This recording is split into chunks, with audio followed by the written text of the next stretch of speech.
தொடர்ந்து மற்றொரு மிராக்கிளாக ஷீரடி சமாதி மண் எதிரில் ஒரு வெள்ளை பளிங்கினாலான பாபா சிலை தானாகவே திரும்பி ஷீரடி சமாதி மண்ணை காணும் காட்சி சிசிடிவி கேமராவில் பதிவான அரிய காட்சியை காணுங்கள்.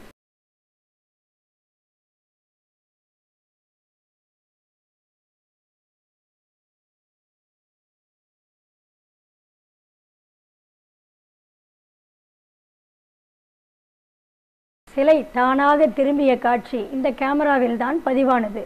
இந்த சிலைதான் தானாக திரும்பிய சிலை. இந்த சிலை மக்ரான் மார்பினால் செய்யப்பட்ட ஒரிஜினல் சிலை. இந்த சிலையை ஒரு 6 பெண்களாக சேர்ந்து தூக்குறாங்க. தனியாக ஒரு ஆள் தூக்க முடியாது. சுத்தமாக செய்யப்பட்ட ஒரிஜினல் மார்பிள் சிலை. இது எவ்வளோ எடை இருக்கும்னு போட்டு பார்க்குறாங்க. கொஞ்சம் கீழே கேமராவை காமிங்க. கீழே கொண்டு போங்க கேமராவை. எவ்வளோ கிலோ தெரியுதுன்னு பார்க்கலாம்.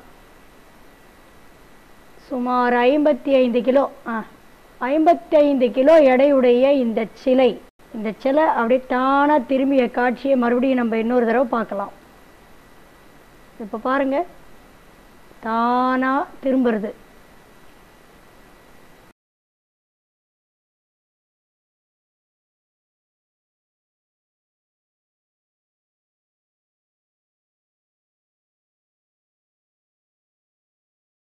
இது போன்ற 30க்கும் மேற்பட்ட மிராக்கிள்ஸ் அதிசயங்கள் நடந்த ஆலயம்தான் இந்த நித்திய சுரபி சந்தனமலை சாய்பாபா ஆலயம். மேலும் பல அதிசய மிராக்கல்களை காண யூடியூபில் சாய் 9 டிவி என டைப் செய்து உங்கள் யூடியூபில் கண்டு களிக்கலாம். சென்னை கிழக்கு தாம்பரம் கேம்ப் ரோட் மப்பேடு அருகில் அமைந்துள்ள நித்திய சுரபி சந்தனமலை சாய்பாபா ஆலயம். இந்த ஆலயத்தில் ஷீரடி சாய்பாபாவின் நடமாட்டம் இருப்பதும் அவர் மக்களுக்காக பல அதிசயங்கள் நிகழ்த்துவதும் நாம் அனைவரும் அறிந்த விஷயம்.